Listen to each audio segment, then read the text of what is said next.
नमस्कार, जय हिंद मेरे सभी साथियों। कैसे हैं आप सभी लोग। मैं मनीष कुमार अवचेतन स्टडी पर आप सभी का स्वागत करता हूं। तो साथियों, आप सभी लोग जैसा कि जानते हैं, आप सभी लोग मेरे साथ पढ़ते हैं रीजनिंग और हम सभी लोग तैयारी में लगे हुए हैं। आगामी यूपीएसआई की परीक्षा की तैयारी में जोर शोर से लगे हुए हैं। उसी क्रम में हम लोग सॉल्व कर रहे हैं पीवाईक्यूज, जो हमारे 2017 में सब इंस्पेक्टर भर्ती परीक्षा जो हुई है उसके पीवाईक्यूज हम लोग सॉल्व कर रहे हैं, उनको हम सॉल्व करते हैं। तो एक बात मैं आपको स्पष्ट बता दूं, जो उस समय का स्टैंडर्ड था उससे कम की उम्मीद मत रखना। उसी लेवल का लगभग आपका एग्जाम होने वाला है, उससे ऊपर हो सकता है, कम नहीं होगा। तो ठीक है, इसी क्रम में अपना मनोदशा तैयार करते हुए, है ना, हम लोग शुरू करते हैं आज की क्लास। आज की क्लास में क्वेश्चन होंगे 12/12/2017 में थर्ड शिफ्ट का।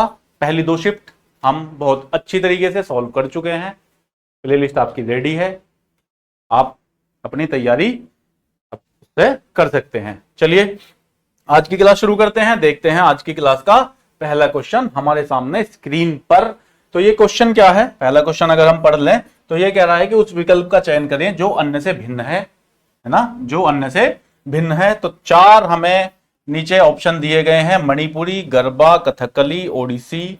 अब बताइए, अपना दिमाग लगाइए कि इसमें ऐसा कौन सा ऑप्शन है जो बाकी से भिन्न है। अब हमें इतना तो पता है कि ये सारे के सारे जो है नृत्यों के प्रकार हैं, लेकिन अब इनमें कैसे डिफरेंशिएट करें, इनको कैसे डिफरेंशिएट करें, हमारे सामने देखो कैसी समस्या है, किस स्तर का हमसे ये क्वेश्चन पूछा गया है। ठीक है, तो अगर मैं आपको बता दूं, है ना, आपका टेस्ट तो मैं आपसे नहीं ले रहा हूं, तो अगर इन सारे चारों ऑप्शन को ध्यान से देखा जाए और अगर इनका एनालिसिस करा जाए तो हमें यह पता चलेगा कि जो मणिपुरी है, कथकली है और ओडिसी है ना, जो मणिपुरी, कथकली और ओडिसी, ये तीनों जो है नृत्य, ये तीनों आते हैं सांस्कृतिक नृत्यों के अंडर में।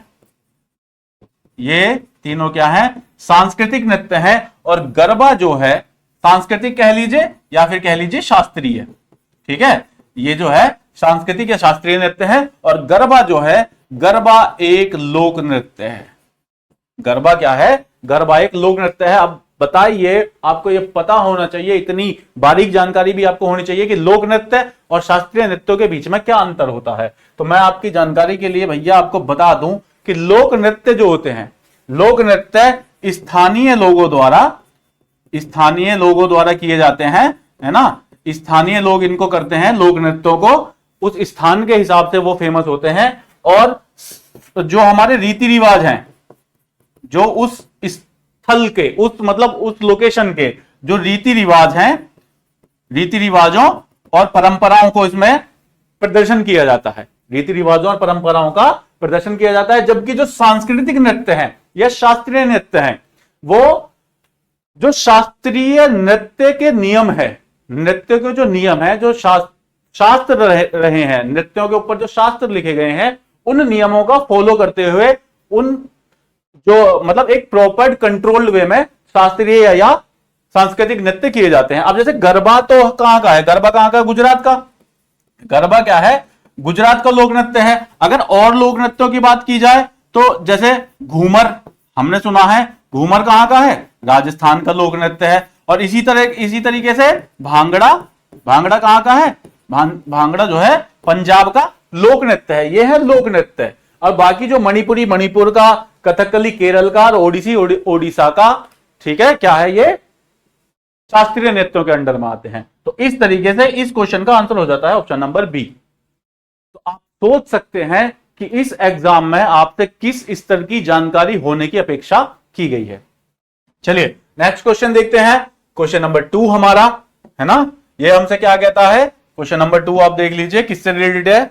टॉपिक अपना देख लीजिए, दिए गए विकल्पों में से दूसरी जोड़ी के लिए सापेक्ष शब्द का चयन करिए जो पहली जोड़ी से संबंध का अनुसरण करते हुए प्रश्न चिन्ह की जगह लेगा। तो मेरे प्यारे बच्चों, ये आपको पहली जोड़ी दी हुई है, ये आपको दूसरा पेयर जो है कंप्लीट करना है। क्वेश्चन मार्क की जगह क्या आएगा, अब जरा इसको देख लें। CRO ओ डब्ल्यू, पहली जोड़ी जो ये है, और बाकी x I L D. Compare करो जरा, इसका नंबरिंग कर लो अल्फाबेटिकल ऑर्डर में, 3, 18, 15 और डब्ल्यू के लिए बच्चों 23, और एक्स के लिए होता है 24, देन 9, और एल के लिए कितना होता है हमारा 12, और डी के लिए होता है 4। अगर आमने सामने वाले इनका कंपेयर करा जाए, आमने सामने वाले अल्फाबेट का कंपेयर करा जाए, तो हमें दिखाई दे रहा है इनका एडिशन कितना हो रहा है, इनका योग कितना हो रहा है 27 सबका योग बैठ रहा है। 27 जो दो अल्फाबेट्स का योग बैठता है,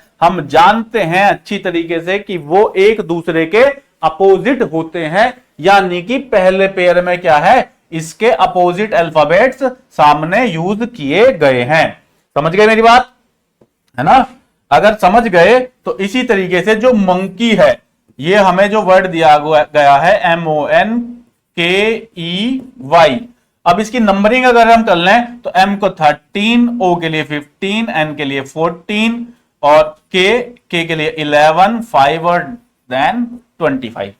अब क्या है, बनाओ भाई सामने, सामने क्या आना चाहिए, इनके अपोजिट वाले होने चाहिए 13, 27 की बनाओ काउंटिंग, 14 ऐड होना चाहिए। 14 पर क्या आता है N, जरा ऑप्शन कंपेयर करें, एलिमिनेट करने के लिए कर सकते हो तो सारे के सारे N से शुरू हो रहे हैं, अभी नहीं कर सकते।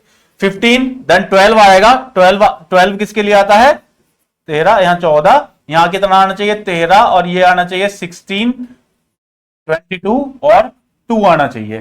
ठीक है, तो 12 पे कितना आएगा, 12 पे क्या होता है हमारा, 12 पे होता है भाई L, 13 पे M, 16 पे क्या होता है P, 22 पे क्या होता है V और 2 पे B होता है। अब देख लो जो तुम्हारा आंसर सही है, N L M then P then V और देन B हमारा हमें दिखाई दे रहा है, ये खत्म, ये हमारा option number A is the correct answer. इस तरीके से आपको ये सवाल करने हैं। चलिए नेक्स्ट क्वेश्चन की तरफ चलते हैं। ये आ गया हमारा ब्लड रिलेशन से, रक्त संबंध से संबंधित सवाल है। देखो पीवाईक्यूज करने का मोटिव मैं हमेशा बताता हूं क्या होता है, उससे हमें यह पता चल जाता है कि हमारा जो एग्जाम लेने वाली संस्था है वो क्या पैटर्न फॉलो कर रही है, किस चैप्टर से कितने क्वेश्चन पूछे जा रहे हैं, किस चैप्टर की इंपॉर्टेंस कितनी है, ये चीज हमें पता चल जाती है। तो पीवाईक्यूज करने का यही मोटिव होता है, और पीवाईक्यूज हर एग्जाम के लिए जरूरी होते हैं। अब इस क्वेश्चन में क्या है, एन आई की इकलौती बेटी है, एन जो है वो बेटी है, उसका जेंडर भी पता चल गया, किसकी, आई की इकलौती बेटी है। अब आई का जेंडर क्या है, नॉट डिसाइडेड, अभी तक नहीं डिसाइड कर पाए हैं। आई की शादी हुई है जे से, तो आई की शादी हुई है जे से, हम जानते हैं जब कहीं पेयर की बात होती है, कपल की बात होती है, तब हम उनके बीच में 2 लाइन ड्रॉ करते हैं। जे अगर पिता है के का, तो जे कौन है, पिता है, तो आई कौन हो गई, जे पिता है, जे का जेंडर डिसाइड हो चुका है, आई का जेंडर भी इस तरीके से हमने फीमेल है डिसाइड कर लिया है। तो जे अगर पिता है के का, जे जो है के का पिता है, तो के का एन से क्या संबंध है। अब के का जेंडर हमें बताओ भाई, एन भी तो इन दोनों की संतान है, के भी इन दोनों की संतान है, तो दोनों या तो बहन बहन होंगी या भाई बहन भाई होंगे, है ना। तो लेकिन के का जेंडर कैसे पता चलेगा, क्योंकि आई एन जो है इकलौती बेटी है, उसकी कोई दूसरी बेटी नहीं है, तो इसलिए के कौन होगा, इनका बेटा होगा। और इन दोनों के बीच में क्या रिलेशन होगा, के एन से कैसे संबंध है, तो के एन का क्या लगता है, के एन का भाई लगता है। Option number A is the correct answer of this question. समझ गए। चलिए नेक्स्ट क्वेश्चन की तरफ चलते हैं, जल्दी जल्दी सारे सवाल करेंगे, क्योंकि ना तो हमारे पास में एग्जाम में इतना टाइम होता है, ना हमें अपना प्रैक्टिस करते समय भी इतना टाइम लेना है, जब भी तो आदत पड़ेगी जल्दी सवाल करने की। अब देखिए क्वेश्चन नंबर 4 क्या कह रहा है, मैं बता रहा हूं पीवाईक्यू करो, क्वेश्चन का लेवल पता चल जाता है। देख लो जरा क्वेश्चन नंबर 4 क्या कहता है, दिए गए विकल्पों में से दूसरी जोड़ी के लिए सापेक्ष शब्द का चयन करें जो पहली जोड़ी में संबंध का अनुसरण करते हुए प्रश्न चिन्ह की जगह पर लेगा। इनके बीच में जो रिलेशन है उसी तरह यहां पर क्या आएगा, जरा ऑप्शंस देख लो। इंग्लिश आपके सिलेबस में नहीं है, लेकिन आपसे क्वेश्चन उसी लेवल का पूछा गया है। बोन, बोन माने हड्डी होता है, ऑर्थोपेडिस्ट कौन होता है, हड्डियों के डॉक्टर को बोलते हैं। ऐसे ही कैंसर का इलाज करने वाला, जो कैंसर का चिकित्सक होता है, जो कैंसर की चिकित्सा करता है, उसको क्या बोला जाता है, जरा आप बताइए। आपके सामने 4 ऑप्शन ये रहे, चार ऑप्शन ये रहे, हिपेटोलॉजिस्ट, ऑन्कोलॉजिस्ट, नेफ्रोलॉजिस्ट या हीमेटोलॉजिस्ट। अब आप डिसाइड करिए इनमें से कि कैंसर के लिए कौन सा वर्ड यूज होगा। अब अगर आपको इन चारों शब्दों के बारे में जानकारी नहीं है तो इस क्वेश्चन का आंसर कैसे लगाओगे, क्या करोगे, तुक्का फिटिंग करोगे, है ना। लेकिन तुक्का फिटिंग नहीं होनी है। तो वैसे मैं आपको इसका आंसर बता दूं, इसका आंसर होगा ऑप्शन नंबर बी, ऑन्कोलॉजिस्ट, है ना। ऑन्कोलॉजिस्ट इसका ऑप्शन होगा। बाकी सबके बारे में बात कर ली जाए, तो हिपेटोलॉजिस्ट, है ना। हिपेटोलॉजिस्ट जो होता है वो कहा जाता है लीवर के डॉक्टर को, है ना। देख लो जरा, लीवर के डॉक्टर को। ऑन्कोलॉजिस्ट जो कैंसर का इलाज करता है। निफ्रोलॉजिस्ट, एक शब्द पढ़ते हैं हम कि वृक्क की कार्यात्मक इकाई क्या होती है। वृक्क की कार्यात्मक इकाई को नेफ्रॉन कहा जाता है। और वृक्क किसको बोला जाता है, वृक्क बोला जाता है गुर्दे को। तो नेफ्रोलॉजिस्ट क्या हो गया, जो गुर्दे का डॉक्टर होता है ना। क्या समझे। तो नेफ्रोलॉजिस्ट से क्या होगा, जो हमारा गुर्दे का डॉक्टर होगा, उसको बोला जाता है। और हीमेटोलॉजिस्ट किसको बोला जाता है, हीमेटोलॉजिस्ट होता है जो रक्त, है ना, ब्लड से संबंधित डॉक्टर होगा, उसको बोला जाता है हीमेटोलॉजिस्ट। समझ गए, समझना पड़ेगा, है ना। अब देखिए क्वेश्चन नंबर 5, ये क्या कहता है। नीचे दिए गए सवाल में 2 कथन है, 1 और 2 दिए गए हैं। कथनों में उपलब्ध कराए गए तथ्य सवाल का जवाब देने के लिए पर्याप्त हैं क्या। आपको तय करना है कि क्या कथनों में दिए गए तथ्य सवाल का जवाब देने के लिए पर्याप्त हैं। दोनों कथनों को पढ़िए और अपना जवाब दीजिए। हमारा क्वेश्चन ये है, सवाल ये है कि 7 लोग हैं, कुना, कमल, शिव, नवीन, तरुण, राजेश और विजय। एक पंक्ति में पूर्व की ओर मुंह किए खड़े हैं। पूर्व की ओर जो क्या है, मुंह किए खड़े हैं। चरम दाएं अंत में कौन खड़ा है, यानी कि हमें यह डिसाइड करना है कि सबसे राइट साइड में कौन खड़ा है। तो सभी के सब जो है पूर्व की ओर मुंह करके खड़े हुए हैं। अब हमारे पास में 2 कथन दिए गए हैं। इन कथनों से हमें यह डिसाइड करना है कि सबसे राइट में कौन खड़ा है। तो जरा ड्रॉ कर लेते हैं, है ना। जरा ड्रॉ करते हैं अपना डायग्राम। चलो इतने में दिखाई तो दे ही रहा होगा। बाकी हम लोग यहां पर अपना सॉल्यूशन निकाल लेते हैं।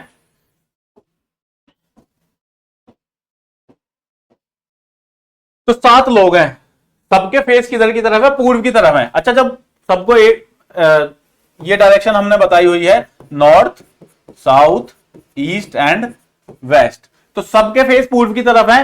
बाकी डायरेक्शन वाला क्वेश्चन है नहीं, अरेंजमेंट वाला क्वेश्चन है। आपका मर्जी है जिधर की तरफ फेस कर लो। मैं सबके फेस ऊपर की तरफ कर लेता हूं ताकि लेफ्ट राइट स्लाइड करने में आसानी रहेगी। तो कथन 1 क्या कहता है, पहले कथन के अकॉर्डिंग केवल कमल जो है विजय और कुना के बीच में है।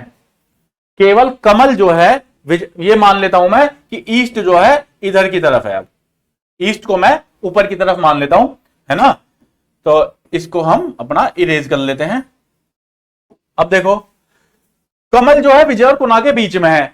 अब कमल विजय और कुना के बीच में तो है, लेकिन ये नहीं पता ना कि अभी तक इस लाइन से हमें ये नहीं पता कि कमल के लेफ्ट में विजय है या कुना है, नहीं डिसाइड हो पा रहा है। नवीन विजय के तत्काल दाएं में है, यानी कि नवीन विजय के तत्काल दाएं में है। यदि ये विजय है तो नवीन कहां है, विजय के तत्काल दाएं में है। विजय का फेस इधर की तरफ है, क्योंकि मैंने इधर की तरफ ईस्ट मान लिया है, तो उसके तत्काल दाएं में कौन है, नवीन है। ठीक है, इतना डिसाइड हो गया।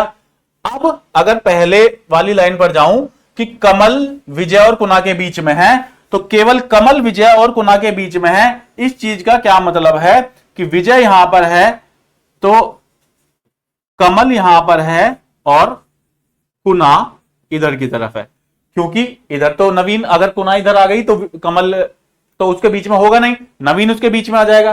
ठीक है, तो 7 लोग थे, हमें लोकेशन डिसाइड कर पाए केवल 4 लोग की, है ना।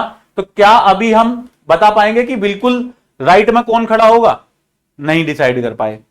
वहीं अगर बात कर लें कथन नंबर 2 की, कथन 2 की अगर बात कर लें कि नवीन, विजय और शिव के बीच में है, नवीन, विजय और शिव के बीच में है, और तरुण जो है कुना के बाएं खड़ा है, तरुण कुना के बाएं खड़ा है, कुना का फेस पूर्व की तरफ है, इधर की तरफ मैंने ईस्ट मान लिया है, कुना के तत्काल बाएं कौन खड़ा है, कुना के तत्काल बाएं खड़ा है तरुण, है ना। लेकिन अब नवीन, विजय और शिव के बीच में है, इसमें डिसाइड करने में समस्या ये आ रही है कि नवीन, विजय और शिव के बीच में तो है, लेकिन क्या पता विजय इधर है या विजय इधर है ना, शिव इधर है या शिव जो है नवीन से इधर है। तो मैं एग्जैक्ट लोकेशन फाइंड आउट नहीं कर पा रहा, दोनों स्टेटमेंट से अलग अलग। अब अगर दोनों को कंबाइंड करके रख दिया जाए, क्योंकि मेरे ऑप्शन इसी तरीके के हैं, ऑप्शन इसी तरीके के हैं, अब अगर 1 और 2 को कंबाइंड कर दिया जाए कि नवीन, विजय और शिव के बीच में है, नवीन क्या है, विजय और शिव के बीच में है, शिव को इधर रख दिया, हो गया नवीन, विजय और शिव के बीच में, और तरुण कुना के तत्काल बाएं खड़ा है, तरुण जो है कुना इधर है, कुना के तत्काल बाएं कौन है, तरुण है। अब जरा देखो कितने लोगों की एग्जैक्ट लोकेशन में डिसाइड कर पाया हूं, 1 2 3 4 5 और 6, लेकिन कितने लोग थे मेरे पास में, 7 लोग थे, तो 7वां कौन बचा, 7वां बचा राजेश। राजेश की लोकेशन नहीं, राजेश के बारे में कहीं पर बात करी गई है, तो अब क्या है, मेरे पास में जानकारी पर्याप्त नहीं है। कथन नंबर 1 2 में उपलब्ध हुए तथ्य सवाल का जवाब देने के लिए पर्याप्त है, कथन नंबर 1 मुझसे कहता है ना, तो देख लो ये बिल्कुल गलत है। कथन 1 में उपलब्ध तथ्य सवाल का जवाब देने के लिए पर्याप्त है, कथन 1 और 2 में उपलब्ध तथ्य मिलकर जवाब देने के लिए पर्याप्त है, नहीं निकाल पाया, दोनों को कंबाइन करके भी 1 और 2 में उपलब्ध तथ्य मिलकर सवाल का जवाब देने के लिए पर्याप्त नहीं है। ये मोस्ट इसी की तलाश थी मुझे, ऑप्शन नंबर डी की, क्योंकि मुझे भी तो अपने सवाल का जवाब देना है, तुम्हारा सवाल मिले ना मिले, मुझे मेरे सवाल का आंसर चाहिए। क्वेश्चन नंबर 6, क्वेश्चन नंबर 6 पढ़ो जरा।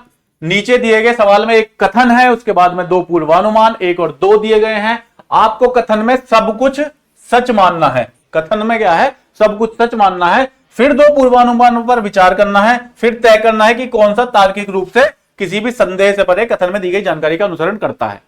ठीक है, पूरा लाइन मैंने पढ़ दिया। अब कथन क्या कहता है, भारत दुनिया की कुल आईटी उद्योग में 55% बाजार की हिस्सेदारी रखता है, यह कथन है, हमें सच मानना है, हमें इसको सच मानना ही मानना है, क्वेश्चन में हमसे बोल दिया गया है। अब इसमें भाई पूर्वानुमान क्या क्या दिए गए हैं, तो पहला पूर्वानुमान यह दिया गया है कि विदेशी कंपनियां सस्ते श्रम की उपलब्धता के कारण ही भारत को पसंद करती हैं, सस्ते श्रम की उपलब्धता के कारण ही भारत को पसंद करती हैं। बात कर रहे हैं हम आईटी उद्योग की, और उसमें सस्ते श्रम हाँ हो सकता है, लेकिन क्या मेरे कथन में इस संबंध में सस्ते श्रम की उपलब्धता के कारण ही भारत को पसंद करना, इस बारे में कोई बात की गई है मुझसे इस कथन में, इस पूर्वानुमान के संबंध में नहीं की गई, तो यह तो एग्जिस्ट करता ही नहीं है।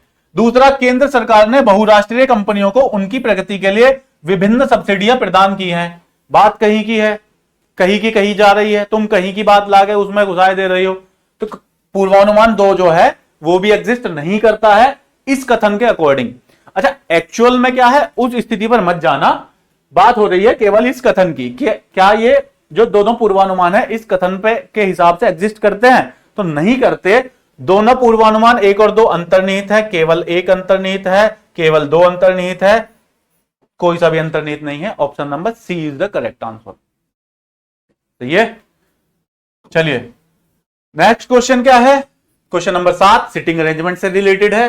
5 दोस्त हैं, एक गोलाकार व्यवस्था में केंद्र की ओर मुंह किए बैठे हैं, ठीक है, 5 दोस्त हैं, एक गोलाकार व्यवस्था है, उसमें ये टुवर्ड्स द सेंटर, 5 दोस्त जो है हमारे वो सेंटर की तरफ फेस करके बैठे हुए हैं। अब करना क्या होता है इस तरीके के क्वेश्चन में, जिसकी मुझे एग्जैक्ट लोकेशन फाइंड आउट हो जाए उसको आप ड्रॉ कर लो और उसी को रेफरेंस मान के चलते रहो। सी डी के बाईं ओर दूसरा है, सी जो है डी के बाईं ओर दूसरा है, ठीक है, ड्रॉ कर सकते हैं, लेकिन अभी रुक जाते हैं, अभी डी की लोकेशन नहीं पता हमें। जो बी के बिल्कुल दाएं पर है, बी के बिल्कुल दाएं कौन है, डी।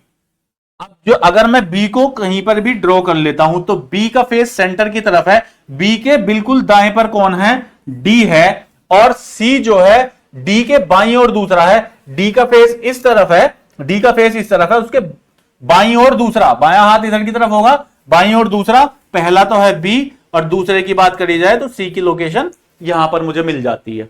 ठीक है, इतना काम हो जा रहा है। जो देखते रहना किसको किससे रिलेट करना है। सी डी के बाईं और दूसरा है, जो बी के बिल्कुल दाएं पर है, और जो ए के दाईं तरफ तीसरे स्थान पर है। बात करी जा रही है बी की। बी जो है ए के दाईं तरफ तीसरे स्थान पर है। बी जो है ए के दाईं तरफ तीसरे स्थान पर है। देखो ए यहां नहीं आ सकता, अगर ए का फेस इधर की तरफ कर दिया जाए, ए है ना, ए इधर की तरफ है ए, तो अंदर की तरफ इसका फेस है, ए को यहां रख दिया जाए, तो दाईं और तीसरे स्थान पर 1 2 और 3, तीसरे स्थान पर बी हो जाता है, नहीं हो जाता है? तो ये मेरी कंडीशन फुलफिल हो जाती है। और जो बची एक लोकेशन है केवल, जो केवल एक लोकेशन मेरी बची, एक सीट खाली बची है, वो किसकी बचेगी? ए बी सी डी, ये बच जाती है ई की। ये सीट बच गई भाई ई की। ई को हमने सीट पर बैठा दिया। अब डी अन्य दोस्तों के संदर्भ में कहां बैठा होगा, हमें कुछ ऑप्शन दिए हुए हैं। अब डी की लोकेशन बाकी दोस्तों के संदर्भ में कहां होगी? क्या डी सी और बी के बीच में बैठा है? डी जो है सी और बी के बीच में कोई नहीं बैठा। सी और बी एकदम एक दूसरे के पड़ोसी हैं। सी के बिल्कुल बाईं ओर, क्या सी का फेस इधर की तरफ है, उसके बाईं ओर तो ई दिखाई देता है हमें, खत्म कर दो। ए और सी के बीच में, क्या डी जो है ए और सी के बीच में बैठा है? ए और सी के बीच में तो ई बैठा है, तो ऑप्शन नंबर सी गॉन। बचता है ऑप्शन नंबर डी, इसी की हमें तलाश थी। ए और बी के बीच में, ए और बी के बीच में डी बैठा हुआ है। Option number D is the correct answer. चलो नेक्स्ट क्वेश्चन की तरफ चलते हैं। क्वेश्चन नंबर 8 क्या कहता है हमारा? क्वेश्चन नंबर 8 देखो, कोडिंग डिकोडिंग का है। एक कूट भाषा में जो टैक्सेशन शब्द है उसको 5 के रूप में लिखा जाता है। एक कूट भाषा में टैक्सेशन शब्द को 5 के रूप में लिखा जाता है। उस कूट भाषा में बिजनेस को कैसे लिखा जाएगा? देखो भाई, ये क्वेश्चन वैसे डिस्प्यूटेड टाइप का है ना, लॉजिक ही कुछ इस तरीके का है इसमें। तो इसमें हमें क्या करना होता है, अगर इस तरीके के क्वेश्चन आते हैं तो नॉर्मली हम करते हैं कि इसके जो अल्फाबेट्स हैं उनकी नंबरिंग को ऐड कर लिया जाता है। उनकी नंबरिंग को ऐड कर लो, तो उसके बाद में दूसरे की भी उसी तरीके से ऐड करके, या फिर कोई और लॉजिक लगा के, उसके नंबर्स के बीच में कोई और लॉजिक लगा के हम अपना आंसर फाइंड करते हैं। लेकिन इसमें ये मुझे तो डिस्प्यूटेड टाइप का क्वेश्चन लगा है, और उस दौरान शिफ्ट में बहुत सारे इस तरीके के सवाल पूछे गए थे जो बाद में मूल्यांकन से बाहर भी हुए थे, है ना। तो इस क्वेश्चन के हिसाब से जो लॉजिक माना गया है ना, जो लॉजिक लगा है उसमें यह है कि ये जो टैक्सेशन है इसमें से हम वॉवेल्स कट कर देते हैं, 3-4 वॉवेल्स कट करने के बाद में हमारे पास में जो कॉन्सोनेंट्स बचते हैं, जो कॉन्सोनेंट्स बचते हैं वो कितने बचे? कॉन्सोनेंट बचे हैं 1 2 3 और 4 बचे। तो ये 4 + 1 = 5 जो इनके द्वारा माना गया है ना। और इसी तरीके से जो बिजनेस में क्या होगा, जो वॉवेल्स हैं उनको कट कर दिया जाए, इसके बाद कॉन्सोनेंट्स बचते हैं 1 2 3 4 5, तो 5 + 1 = 6 इज द आंसर। ये लॉजिक लगा क्योंकि बाकी मतलब बड़ा अजीब सा लॉजिक है, इस वजह से, है ना। चलिए कोई बात नहीं, बाकी के क्वेश्चन देख लेते हैं। सेल्वम और नवीन एक निश्चित बिंदु से चलते हैं। सेल्वम और नवीन एक निश्चित बिंदु से चलते हैं। सेल्वम 7 किलोमीटर दक्षिण में जाता है, बाएं मुड़कर 5 किलोमीटर चलता है। नवीन 5 किलोमीटर पूर्व में जाता है, बाएं मुड़कर 5 किलोमीटर चलता है। दोनों एक दूसरे से कितनी दूर हैं? मान लीजिए कि इस पॉइंट पर खड़े हैं सेल्वम और नवीन, एक निश्चित बिंदु से चलते हैं। सेल्वम 7 किलोमीटर दक्षिण में जाता है, तो सेल्वम क्या है? 7 किलोमीटर दक्षिण में जाता है। सेल्वम चला गया, उसके बाद फिर बाएं मुड़कर 5 किलोमीटर चलता है। अब देखो इसका बायां किधर होगा? बायां पलट जाएगा क्योंकि उसका फेस चेंज हो गया, तो बायां मुड़ा और 5 किलोमीटर चलता है। अगर नीचे की तरफ फेस आ जाएगा तो बायां है, लेफ्ट जो है वो पलट जाएगा। उसी तरीके से नवीन जो है 5 किलोमीटर पूर्व में जाता है। हम अपनी डायरेक्शंस जानते हैं, ये है ना, डायरेक्शंस हमारी हमें पता है, north east south and west. तो नवीन क्या है? 5 किलोमीटर पूर्व में जाता है, ये हमारा स्टार्टिंग पॉइंट था, 5 किलोमीटर पूर्व में जाता है, ठीक है। नवीन 5 किलोमीटर पूर्व में चला जाता है और बाएं मुड़कर 5 किलोमीटर चलता है। अब यहां से उसका बायां किधर होगा? बायां इधर होगा। बाएं मुड़कर क्या है? 5 किलोमीटर चलता है। हमें यह बताना है कि दोनों एक दूसरे से कितनी दूरी पर हैं। सीधा सीधा दिखाई दे रहा है, इस दूरी को ऐड कर दो, ये 7 है, ये 5 है, 7 और 5 12 किलोमीटर फिलहाल में दोनों एक दूसरे से हैं। यहां पर सेल्वम है और यहां पर, तो चलते हैं आज का अपना अगला सवाल, क्वेश्चन नंबर 10। तो देखिए हमसे क्या कह रहा है क्वेश्चन नंबर 10 में, कह रहा है कि उस आकृति का चयन करना है आपको जो दिए गए अन्य विकल्पों से भिन्न है। तो भिन्न आकृति का हमें चयन करना है। Option number A, B, C, D, इनमें से बताइए आप किसको चूज करेंगे जो बाकी से भिन्न हो। तो इसमें सीधा सीधा दिखाई दे रहा है, देखो यह जो भी नंबरिंग दी गई है या जो भी अल्फाबेट दिया गया है, जो भी आकृति दी गई है, वो आमने सामने एक दूसरे से क्रॉस क्या है, एक दूसरे के क्रॉस रखी जा रही है। इसमें भी एक दूसरे के क्रॉस रखी जा रही है, लेकिन इसमें ऐसा नहीं हो रहा है ऑप्शन नंबर बी में। तो ऑप्शन नंबर बी मेरा आंसर है। बेशक ये इसका आकृति को फॉलो नहीं कर रहा है, पैटर्न को। चलो क्वेश्चन नंबर 11। क्वेश्चन नंबर 11 क्या कह रहा है मेरे से, ये कहां से आ गया कि निम्नलिखित कथनों को पढ़ें और जवाब दें कि निम्नलिखित में से कौन सा तर्क मजबूत है। कथन पढ़ना है और बाकी तर्क हमें निकालने हैं कि कौन सा तर्क मजबूत है। तो कथन हमारा क्या कह रहा है कि क्या भारतीय सरकार को अनाथालयों का सहारा देना चाहिए। भारतीय सरकार को अनाथालयों को सहारा देना चाहिए। चलिए तर्क पढ़ लेते हैं। पहला तर्क हमसे कहता है कि हाँ, खराब आर्थिक और सामाजिक स्थिति सरकार के सहारे की आवश्यकता को इंगित करती है। अनाथालयों की जो खराब आर्थिक और जो हमारी सामाजिक स्थिति है, इस संबंध में समाज का जो संरचना है, सामाजिक ताना बाना है, वो क्या है, सरकार के सहारे की आवश्यकता को इंगित करती है। तो सरकार को अनाथालयों को सहारा देना चाहिए, बिल्कुल देना चाहिए। ये तर्क जो है मजबूत है, ये तर्क सूटेबल है। सेकंड कहता है कि नहीं, फर्जी गैर सरकारी संगठन पनपते हैं और सरकारी धन का दुरुपयोग करते हैं। बात तो ये भी सही है, बात तो ये भी सही है। ये चीज भी सोसाइटी में देखने को आती है कि उसकी आड़ में बहुत सारे जो है फर्जी एनजीओ चलते हैं। तो दोनों तर्क मेरे मजबूत हैं, केवल तर्क 2 मजबूत है, ना तो 1 ना 2, केवल तर्क 1 मजबूत है। नहीं भाई, दोनों ही तर्क जो है, तर्क 1 और तर्क 2, दोनों के दोनों जो हमारे हैं सूटेबल हैं, मजबूत हैं। चलिए नेक्स्ट क्या है, क्वेश्चन नंबर 12 कहता है कि निम्नलिखित विकल्पों में से कौन सा एक पोशाक, साड़ी और शर्ट के बीच के संबंध को दर्शाता है। पोशाक, साड़ी और शर्ट के बीच के संबंध को दर्शाता है। तो बताइए, देखो हम जानते हैं कॉमन सेंस वाली बात है कि साड़ी और शर्ट दोनों ही पोशाकें हैं, लेकिन दोनों आपस में अलग अलग हैं। उसमें इस तरह के क्वेश्चन में हमें उनका संबंध देखना पड़ता है। तो क्या है, क्या होगा, ऑप्शन नंबर सी जो दिखाई दे रहा है मुझे कि साड़ी और शर्ट दोनों ही पोशाकें हैं, लेकिन दोनों अलग अलग तरह की पोशाकों के प्रकार हैं। बाकी ऐसा तो नहीं है कि एक पोशाक ना हो, कोई सी पोशाक ना हो, ऐसा तो है नहीं। एक पोशाक हो, आपस में सम्मिलित हो, कुछ कुछ आपस में मैच करते हो, ठीक है। तो option number C is the correct answer. दी गई श्रृंखला में क्वेश्चन नंबर 13, दी गई श्रृंखला में से असंगत अक्षर का चयन करना है। असंगत जो पेयर है उसका चयन करना है। उसके लिए ऑप्शन मुझे यहां पर दिए गए हैं। तो अब छांटिए भाई, असंगत कैसा है दिया है, जैसे 13 280, 14 237, 15 276, 16 272। अब निकालिए कौन सा इनमें से असंगत है। अगर सीधा सीधा देखें, सबसे पहला जो हमारा दिमाग जाएगा, सबसे पहला दिमाग इसी पे जाएगा कि जो पहली संख्या है इससे दूसरी को भाग करके देख लेते हैं। तो 13 से 280 में भाग दिया, 13 दूने 26 है ना, 2 और 0, 13 कम 13, पूरा पूरा नहीं बचता, रिमाइंडर बच जाता है। 14 से भाग दिया, 14 1 14, 9 और 7, 14 15 70, 14 6 84, नहीं बैठ रहा, पूरा भाग नहीं होगा। वैसे भी जो है ऑड संख्या है। 15 से भाग दिया, 15 से तो भाग उन्हीं में जाएगी भाई जहां लास्ट में 5 आ रहा हो या 0 आ रही हो, तो ये भी नहीं जा रहा है ना। 16 से इसको भाग दिया, 16 एकम 16, कितने बचे भाई, 11 2 1 1 2, 16 छिक्कम 96, 16 सत्ते 112। तो 16 से ये वाली संख्या जो है उसका वाला पेयर जो है ये आपस में, मतलब 16 ने इसको डिवाइड कर दिया। बाकी के तीनों पेयर एक दूसरे को, किसी को, मतलब पहली संख्या दूसरे को डिवाइड नहीं कर रही थी।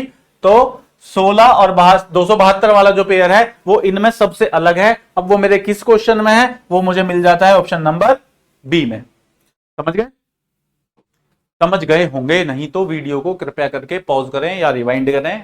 क्वेश्चन करने की प्रैक्टिस जरूर करनी है।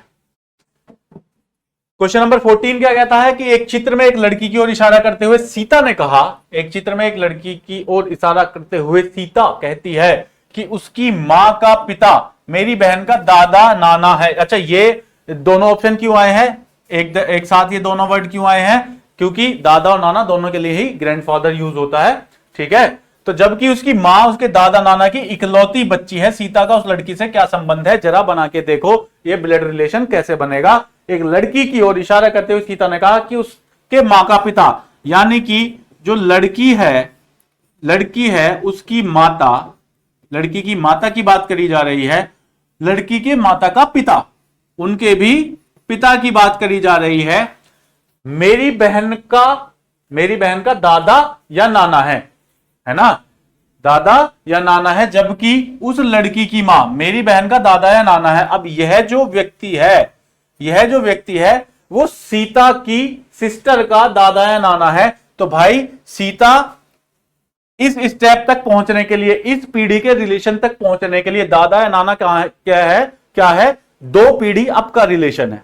दादा या नाना का रिलेशन जो होता है वो दो पीढ़ी अप का रिलेशन होता है। तो भाई सीता कहीं ना कहीं यहीं एग्जिस्ट करती है, क्योंकि सीता की ये जो व्यक्ति है ये सीता की बहन का भी दादा या नाना लगता है, सीता की बहन का भी, ठीक है। तो सीता उस लड़की से कैसे संबंधित है, तो यह लड़की जो होगी हमें दिखाई दे गया कि यह लड़की सीता वाली कैटेगरी में ही आती है, इसी स्टेप पर आती है। तो यह लड़की कौन होगी, यह लड़की कौन होगी, सीता की सिस्टर होगी, ठीक है। ब्लड रिलेशन या कोई भी रीजनिंग के सवाल भाई पहेलियां ही तो हैं, पहेलियां ही तो बुझानी है, बुझाते रहो। क्वेश्चन नंबर 15 आज की क्लास का, निम्नलिखित विकल्पों में से कौन सा आरेख त्वचा, कोशिका और मेलेनिन के बीच के संबंध को दर्शाता है। आपको रीजनिंग के अंदर क्या थोड़ी बायोलॉजी का भी ज्ञान होना चाहिए, सामान्य ज्ञान।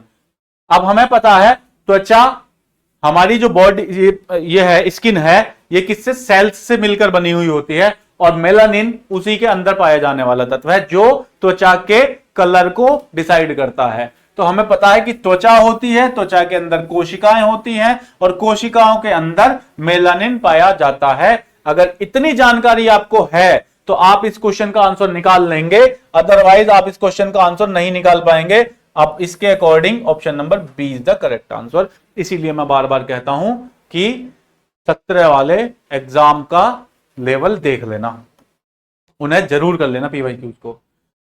नेक्स्ट क्वेश्चन देख लो, उस विकल्प का चयन करना है जो अन्य से भिन्न है, उस विकल्प का चयन करना है जो अन्य से भिन्न है। ऑप्शन क्या क्या है, भूटान है, सेशेल्स है, मालदीव है, नेपाल है। भूगोल भी है रीजनिंग में भूगोल भी है भाई साहब, ज्योग्राफी की भी जानकारी आपको होनी जरूरी है।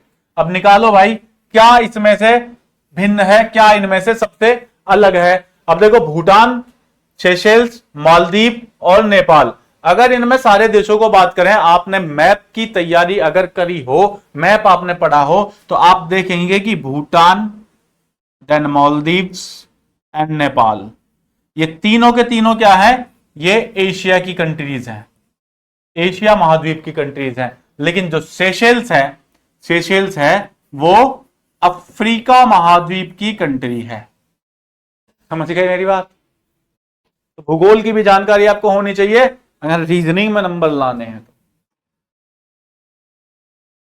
दिए गए विकल्पों में से आकृति का चयन करें जहां बिंदु को उस ढंग से रखा जाता है जैसे बिंदुओं को नीचे दी गई आकृति में रखा गया है, जैसे बिंदुओं को नीचे दी गई आकृति में रखा गया है। यानी कि जिस प्रकार से इस आकृति में बिंदु या बिंदुओं, कितने बिंदु हैं, हमें केवल एक डॉट दिखाई दे रहा है, ये वाला, मेरे वाले बनाए पर मत जाना, है ना, हमें केवल एक डॉट दिखाई दे रहा है, एक डॉट दिखाई दे रहा है, उसको इस आकृतियों में भी किस में रखा जा सकता है। छांटो भाई, क्वेश्चन तुम्हारे सामने आज की क्लास का क्वेश्चन नंबर 17 है ना, तो निकालो इसका क्या आंसर होगा।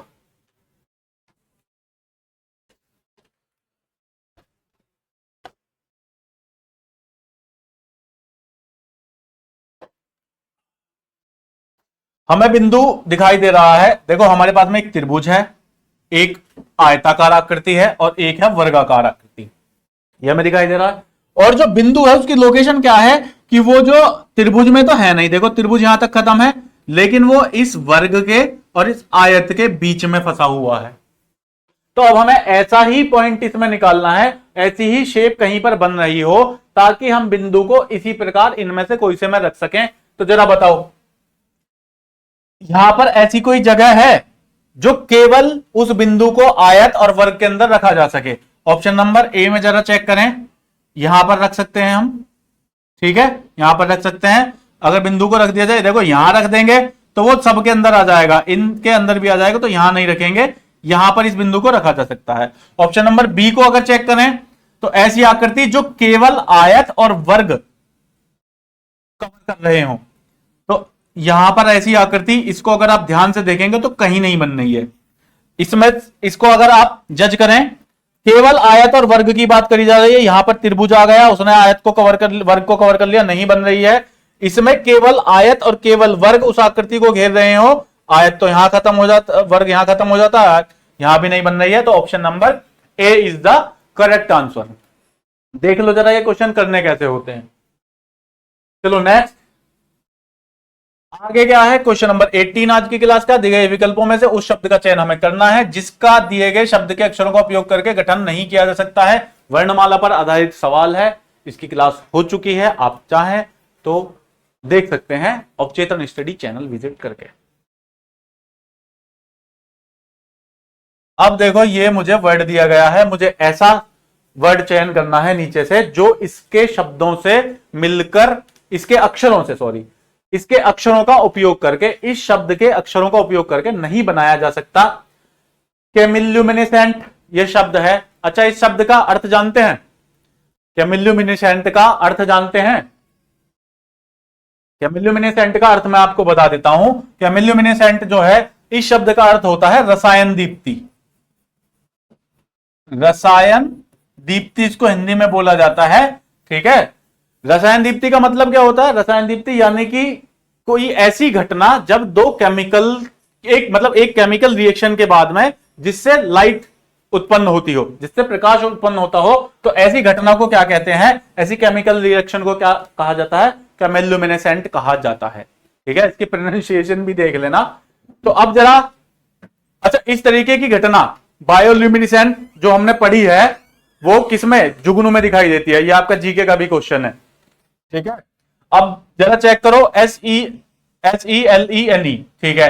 एस जो है, एस यहां पर दिखाई दे रहा है, एस है, ई है, एल है, ई है, और देन एन भी है, और एक और ई की बात करी जाए तो ई भी है, तो 1 तो क्रिएट किया जा सकता है, ठीक है। अब जरा दूसरे को चेक कर लिया जा रहा है, दूसरे को चेक कर लेते हैं क्या होता है। LUMI, एल है मेरे पास में, U है, M है, I है, C भी है, H भी है मेरे पास में, और E भी है, और L भी है। L तो हमारे पास में था ही, ठीक है। B भी बनाया जा सकता है। अब इसको चेक करें, MILANESE, MILANESE, अगर इसको चेक किया जाए तो MILA, तो इसमें कहीं भी नहीं है, ए यहां पर यूज है, बचा यहां पर नहीं, ए कहीं भी नहीं है, तो option number C is the correct answer. सी ऐसा शब्द है जो इसके अक्षरों से मिलकर, इस शब्द के अक्षरों से मिलकर नहीं बनाया जा सकता।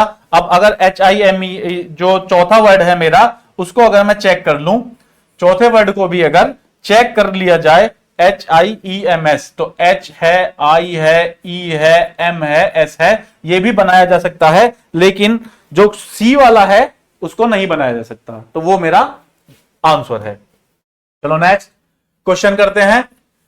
शीला पूर्व की तरफ मुंह किए खड़ी है, यह हमारा होता है north, south, then east and west. तो शीला पूर्व की तरफ मुंह किए खड़ी है, वह 90 डिग्री वामावर्त दिशा में घूमती है। शीला का जो फेस है, शीला का फेस किधर की तरफ है? शीला का फेस इधर की तरफ है, वो 90 डिग्री वामावर्त घूम जाती है, यानी कि इधर की तरफ उसका फेस हो जाता है ना, 90 डिग्री इधर की तरफ घूम गई। फिर वह 225 डिग्री दक्षिणावर्त दिशा में घूमती है। 225 का मतलब कितना होता है? 180 प्लस 45, और 180 जब आप घूमते हो तो बिल्कुल अपोजिट डायरेक्शन में आ जाते हो, लेकिन वो क्या है? 225 डिग्री दक्षिणावर्त, राइट हैंड साइड की तरफ घूमती है, 180 और देन 45, तो यहां पर आ जाती है। अब उसका फेस किस डायरेक्शन में है? बताओ भाई, ये डायरेक्शन कौन सी होती है? वेस्ट, और साउथ के बीच में कौन सी डायरेक्शन है? दक्षिण पश्चिम। Option number D is the correct answer. चलो नेक्स्ट क्वेश्चन की तरफ चलते हैं। दी गई श्रृंखला में जो असंगत अक्षर है उसको हमें ज्ञात करना है। आज की क्लास का 20वां सवाल, और लगभग आधी क्लास हमारी समाप्त होने वाली है। जरा इनकी नंबरिंग करना, जो असंगत है उसको छांटना है। ये सेकंड नंबर पर है। H कितने नंबर पर आता है? H आता है 8 पर। J कितने पर आता है? J 10 पर आता है। Q आता है हमारा 17 और Z आता है इस तरीके से हमारा 26 पर। बीच की गैपिंग निकालनी होती है। 6 है, देन 2 है, यहां पर 7 है और यहां पर 9 है। अगर कुछ समझ में आ रहा हो तो आप बताइए। दो इनमें से कौन सा असंगत अक्षर है उसको हमें चूज करना है। अगर हम इसका ध्यान से अध्ययन करें तो देखो यहां पर कितना बढ़ रहा है 10, यहां 7 बढ़ रहा है और यहां पर 9 बढ़ रहा है। हमें थोड़ा थोड़ा आइडिया लग रहा है कि ये शायद इसी क्रम में बढ़ा हुआ होगा। यहां पर सेकंड वाला अक्षर है, अगर उसमें 3 बढ़ाया जाए, ठीक है, +3 करा जाए तो 5 हो जाएगा। यहां पर क्या हो जाएगा 2 के बाद में 5, यानी कि बी के बाद में आ जाना चाहिए ई। उसके बाद में 3 ऐड करें, उसके बाद में क्या करते हैं 5 ऐड करके देखते हैं, +5 करें तो 10 आ जाएगा। और 10 पर क्या आ जाता है हमारा, बिल्कुल जे मुझे मिल जाएगा। उसके बाद में +7 ऐड हो रहा है तो 17 वाला क्यू मुझे मिल रहा है। उसके बाद में +9 ऐड हो रहा है, 17 और 9 कितने हो गए 26, यस सर। उसके बाद में मुझे जेड मिल रहा है, तो मेरी सीरीज कंप्लीट रहती। लेकिन क्या है, इसने एच ने यहां पर आकर खेल बिगाड़ दिया। ये जो है इस श्रृंखला को पूरा इसने डिस्टर्ब कर दिया। एच मेरा सही आंसर है और एच कौन से ऑप्शन में है, ऑप्शन नंबर सी में। ठीक है, निकाल लिया हमने, सीरीज वाला क्वेश्चन था। ये आपके लिए क्या है, अभी हमने ऐसा सवाल करा है, ये आपके लिए होमवर्क है। जो भी मेरे भाई बंधु सीरियस होकर तैयारी कर रहे हो, सीरियस होकर ये वीडियो देखें। जब 21st क्वेश्चन पर पहुंचे तो कृपया इसका आंसर कमेंट बॉक्स में टाइप कर दें। क्वेश्चन नंबर 22 आज की क्लास का, क्योंकि एक जैसे सवाल बार बार लॉजिक वही बताना, वीडियो खींचने वाली बात है, क्लास लंबी हो जाएगी बिना वजह। नीचे दिए गए सवाल में एक कथन के बाद 2 पूर्वानुमान है। कथन में सब कुछ सच मानना है, फिर जो पूर्वानुमानों पर विचार करना है, फिर तय करना है कि कौन सा तार्किक रूप से किसी भी संदेश से परे कथन में दी गई जानकारी का अनुसरण करता है। ठीक है, कथन हम अपना पढ़ लेते हैं, है ना। मैं इतना लैंग्वेज पढ़ देता हूं, वैसे आप क्वेश्चन देखते ही समझ भी जाते होंगे कि पूछना क्या चाह रहा है।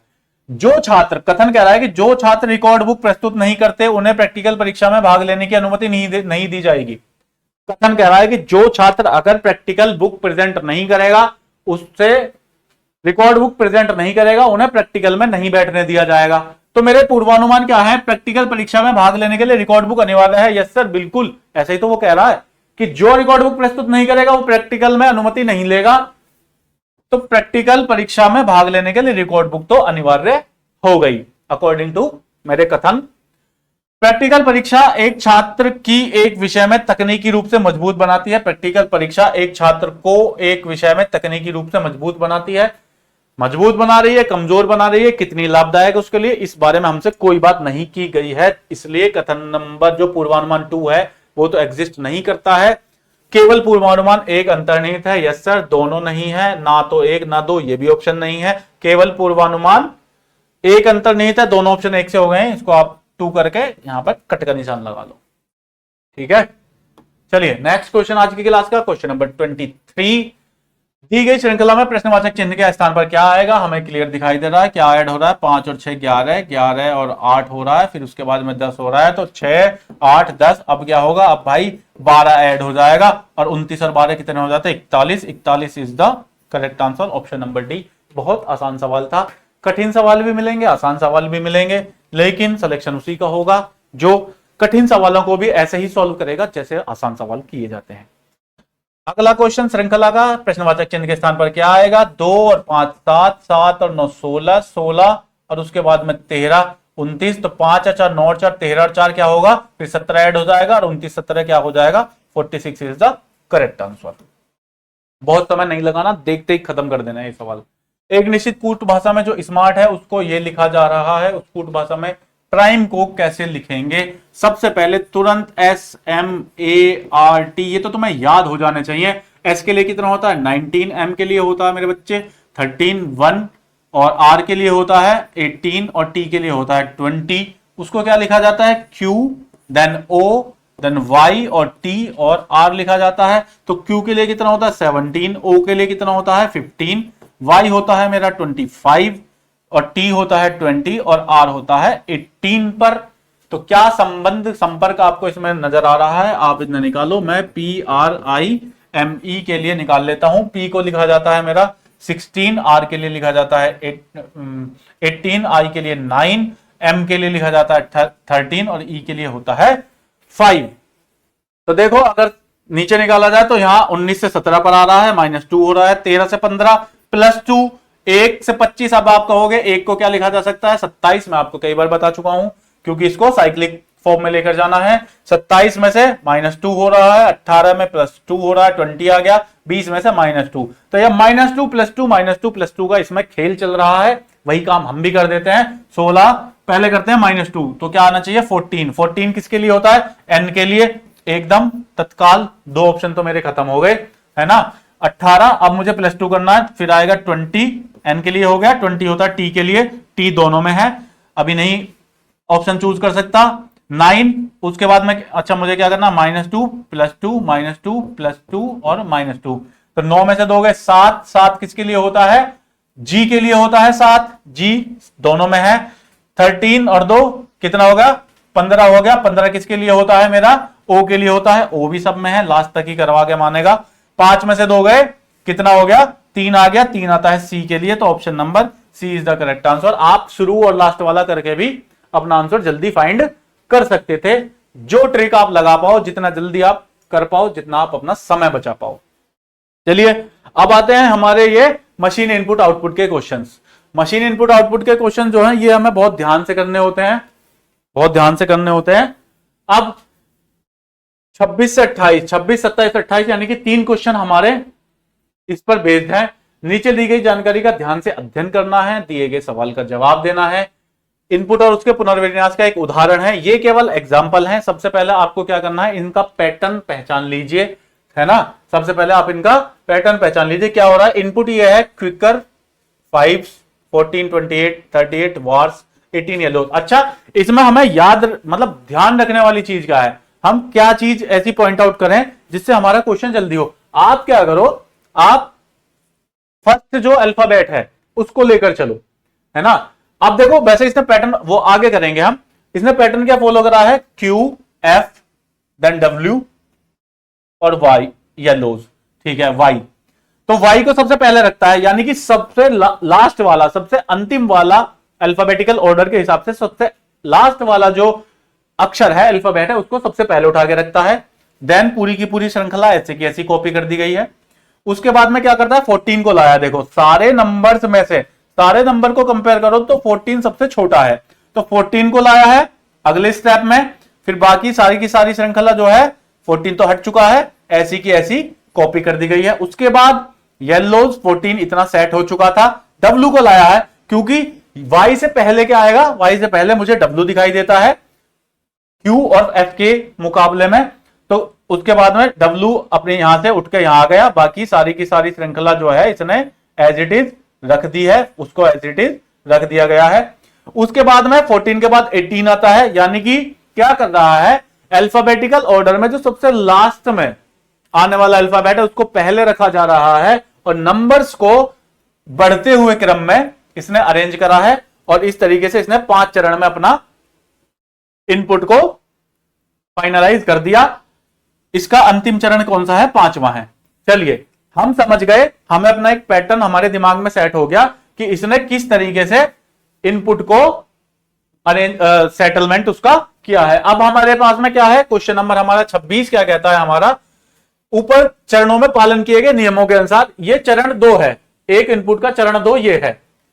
जो सेकंड स्टेप है वो ये है, हमें पूरा लिखने की बिल्कुल जरूरत नहीं है, आप उसका पहला अल्फाबेट ही लिख लो, Z, देन 11 नंबर तो पूरा लिखना पड़ेगा, और B और C कैरियज का 45, देन 30, 28 और D फॉर डक्स। ये उसका क्या है, चरण 2 है, सेकंड नंबर का ये चरण है।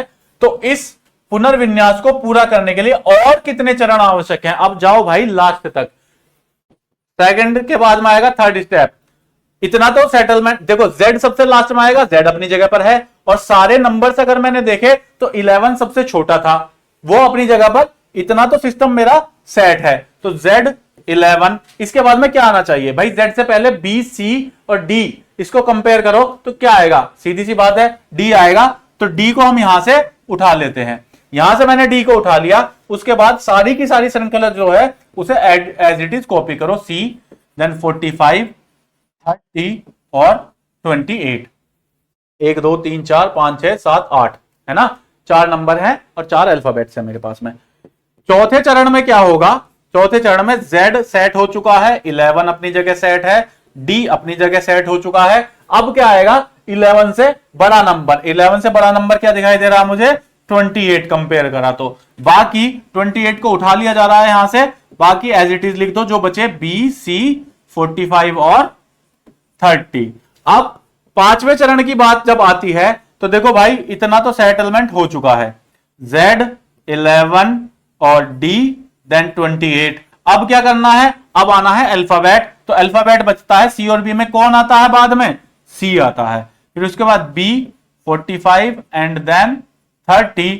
और चरण 6 जो है, छठा चरण मेरा क्या है, Z सेट है 11, D 28, C। अब यहां पर बात फंसती है नंबर की, तो नंबर पहले कौन सा आएगा, नंबर आएगा जो 28 से बड़ा होगा 30। उसके बाद में आ जाएगा 30, हमने उठा के रख लिया, B और 45। और मैं यहां पर ये जज कर लेता हूं कि इसके बाद में कोई स्टेप बना नहीं पाऊंगा, ये अपने फाइनल स्टेप मेरा हो चुका है, कौन सा, स्टेप नंबर 6।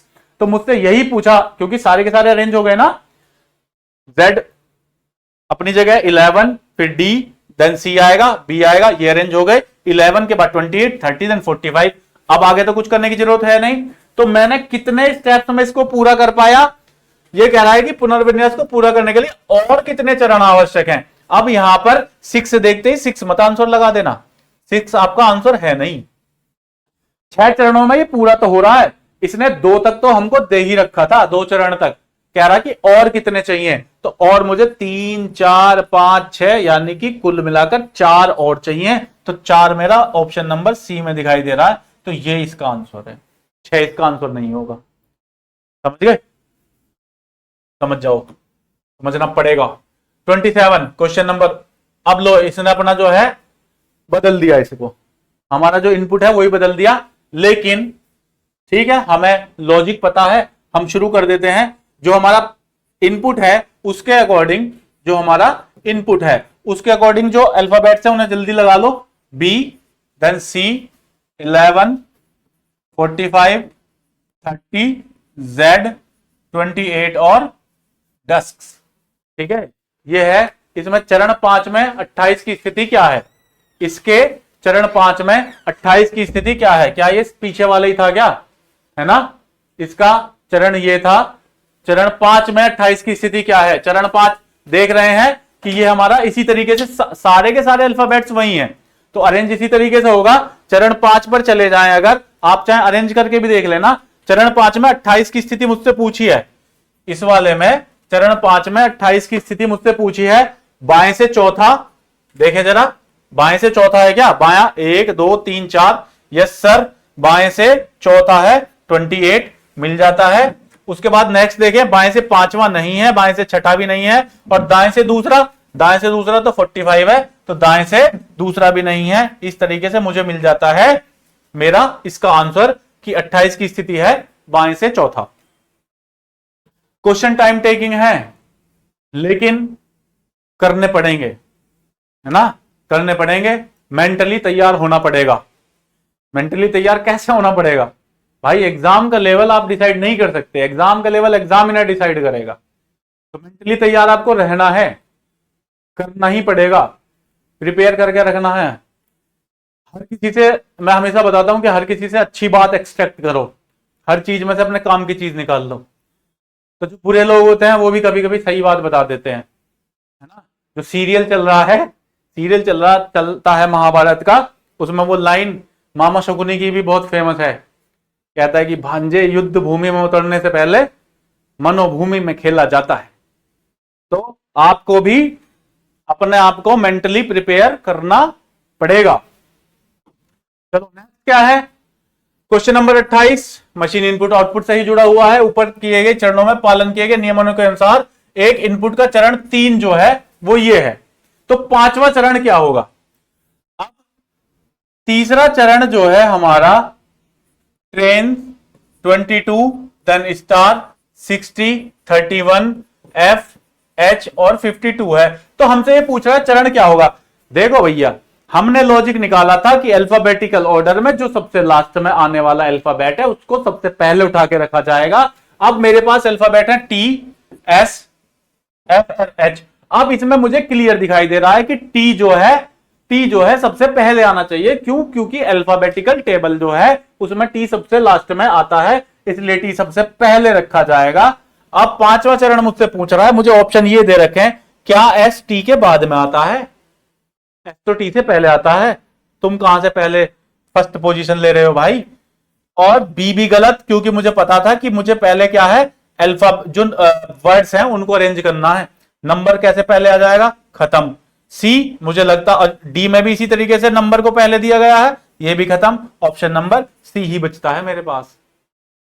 ठीक है, इस तरीके से इस लॉजिक से हमने सारे ऑप्शन एलिमिनेट कर दिए हैं।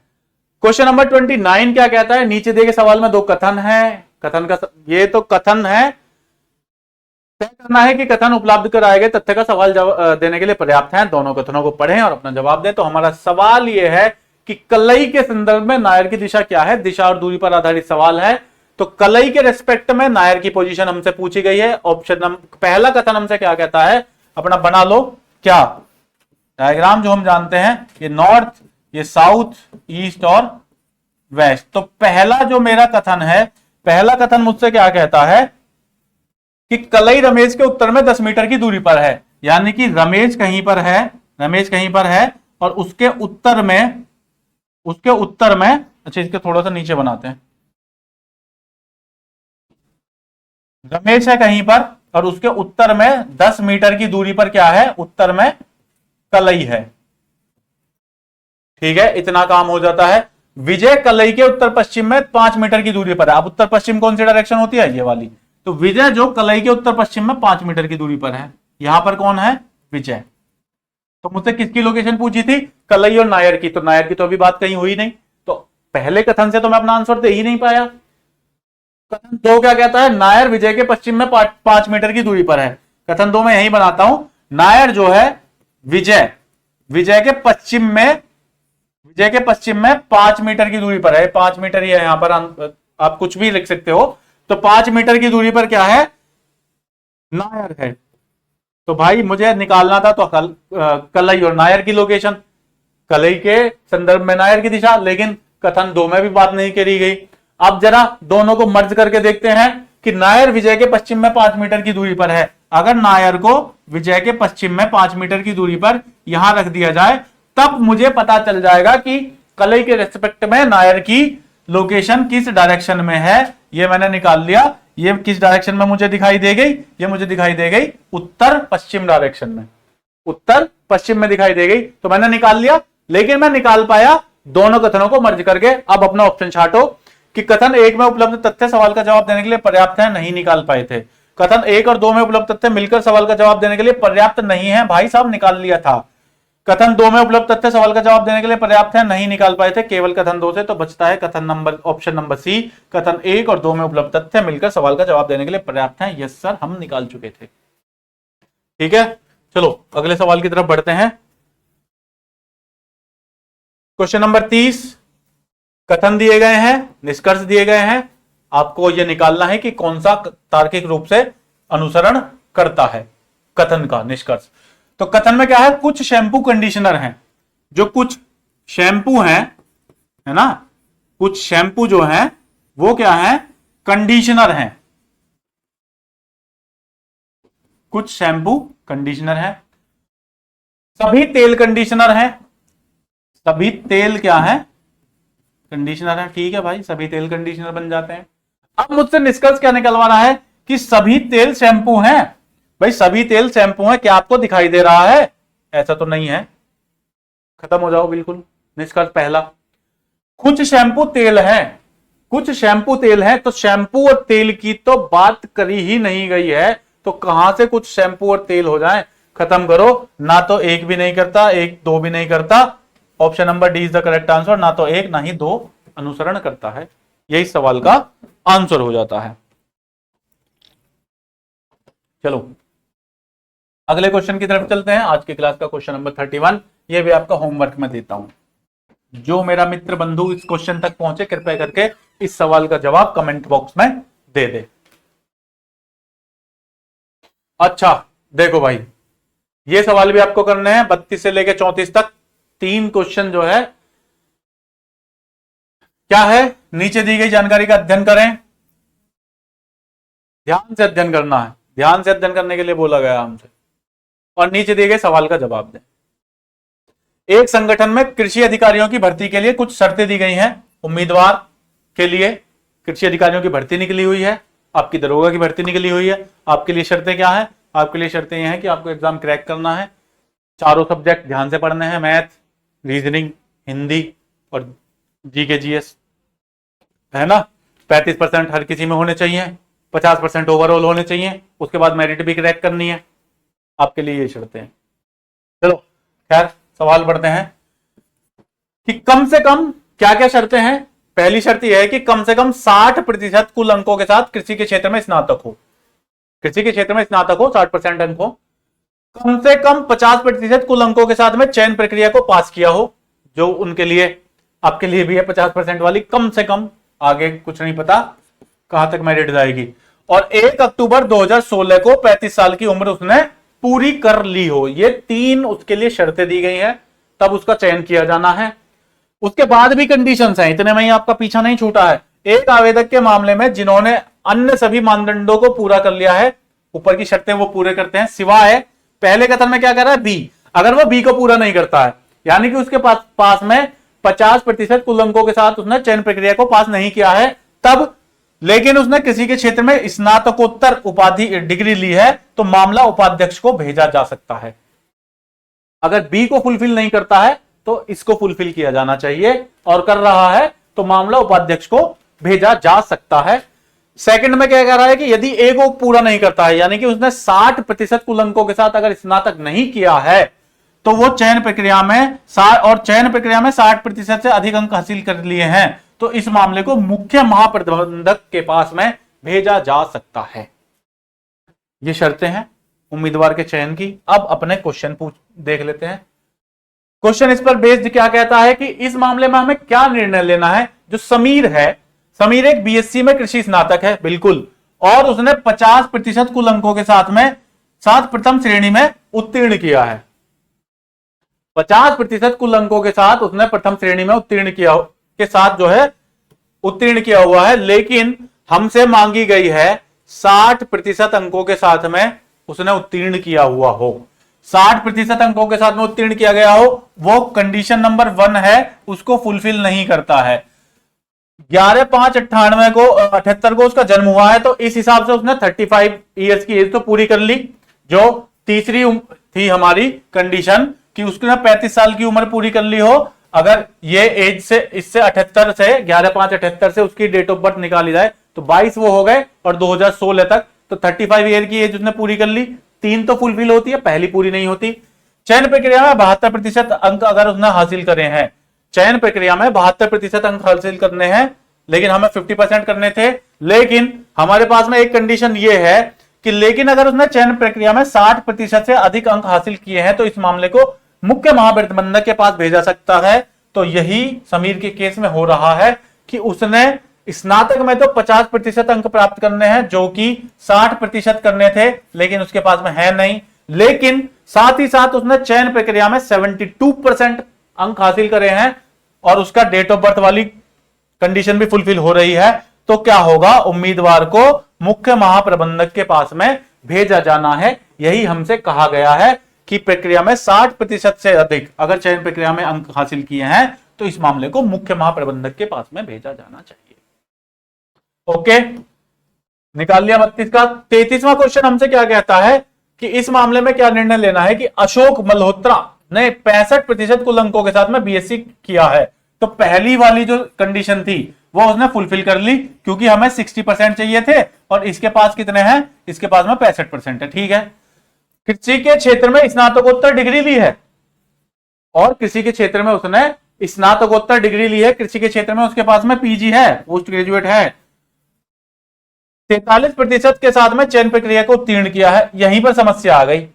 उसने क्या करा है, 43% के साथ में चयन प्रक्रिया को पास किया है, लेकिन चयन प्रक्रिया जो है 50% के साथ पास की जानी थी। लेकिन इसकी भी काट हमारे पास है, हमें दी गई है कि अगर वो बी को फुलफिल नहीं करता है, 50% अंक हासिल नहीं कर पाता है, लेकिन अगर स्नातकोत्तर डिग्री ली है, तो मामला उपाध्यक्ष को भेजा जा सकता है।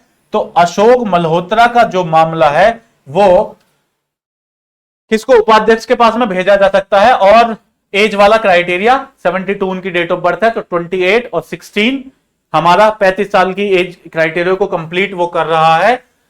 तो सेकंड को फुलफिल नहीं कर रहा है, लेकिन उसके पास में पीजी है, तो इस वजह से ये मामला जो है उपाध्यक्ष को भेजा जाना है। थर्ड को तो वो एज वाले क्राइटेरिया तो फुलफिल कर रहा था। नेक्स्ट क्वेश्चन जो इसी पर बेस्ड है कि इस मामले में क्या निर्णय लेना है कि अविनाश ने 58% कुल अंकों के साथ में बीएससी किया है। तो पहली वाली तो खत्म हो गई, 60% थे, अगर वो नहीं है तो उसके अलावा उसने चयन प्रक्रिया में 68% अंक मिले हैं। पिछले महीने उसने अपना 36वां जन्मदिन मनाया है। तो भाई साहब एज क्राइटेरिया तो आपने फुलफिल कर दिया, लेकिन अगर आपके पास में 60% अंकों के साथ में जो है डिग्री नहीं थी, तब क्या था, आपको चयन प्रक्रिया में 60% से अंक हासिल करने होने चाहिए थे। लेकिन आप क्या कर रहे हैं, चयन प्रक्रिया में 68% अंक उसने मिले हैं। पिछले महीने उसने अपना 36वां जन्मदिन मनाया है। तो पहली अगर फुलफिल नहीं हो, तब क्या करना है, इसमें अविनाश कुमार वाला चलेगा ये, अविनाश कुमार, हाँ अविनाश कुमार का मामला क्या है, फिर क्या होगा, ये उम्मीदवार को मुख्य महाप्रबंधक के पास में भेजा जाना है। ठीक है, लेकिन अभी क्या है, चयन प्रक्रिया में 60% अंक मिले, 68% अंक मिले हैं। चयन प्रक्रिया में क्या होता है, उनको 68% अंक मिले हैं, तो 50% हो गया, ये क्राइटेरिया भी पूरा हो गया। पहला फुलफिल नहीं कर रहा था, 60% हो गया। ओके, 36वां जन्मदिन मनाया है। तो क्या होना है, अविनाश कुमार का चयन क्या मामले को क्या है, मुख्य महाप्रबंधक को भेजा जाना है। नेक्स्ट क्वेश्चन आज की क्लास का, PAINT को 73915 के रूप में लिखा जाता है और मैच को 43568 के रूप में लिखा जाता है। उसमें CHAT को कैसे लिखा जाएगा, तो भाई जो PAINT है इसको क्या लिखा जाता है, 73915 लिखा जाता है ना, 73915। तो इसमें हमें मैच कर लेना होता है, मैच भी दूसरा दिया हुआ है, MATCH दिया हुआ है, तो 43568 दिया गया है। अब देख लो, जो सेम अल्फाबेट्स हैं, क्या उनके लिए सेम ही नंबर जो है यूज हो रहा है। टी के लिए यहां पर 5 यूज होता है, टी के लिए यहां पर भी 5 यूज होता है, और क्या है, ए के लिए यहां पर 3 यूज होता है, ए के लिए यहां पर भी 3 यूज होता है। तो इसी तरीके से जो CHAT है, CHAT उसके लिए क्या होगा, C के लिए क्या यूज हो रहा है, 6, H के लिए क्या यूज होगा भाई 8, और A के लिए क्या यूज हो जाएगा फिर मेरा, जो मैंने अभी यूज करा है 3, और T जो है T के लिए यूज हो जाएगा 5। तो 6835 जो होगा वही मेरा आंसर होगा, 6835 इज द करेक्ट आंसर। इस तरीके से हमें इसका आंसर फाइंड आउट करना है। 30वां सवाल आज की क्लास का, एक महिला की ओर इशारा करते हुए लड़के ने कहा, ब्लड रिलेशन वाला सवाल आ चुका है। तो महिला की ओर इशारा करते हुए एक लड़के ने कहा कि उसका पति, उस महिला का पति मेरे भाई की नानी की बेटी का इकलौता भाई है, इसको तो अभी तुम छुपा लो। वो किसकी बात कर रहा है, महिला की ओर इशारा करते हुए लड़के ने कहा, जो लड़का कह रहा है कि लड़के की जो भाई है, लड़के के भाई की नानी की बात हो रही है, तो यानी कि माता की माता, नानी की बेटी, फिर से हम माता पर आ गए,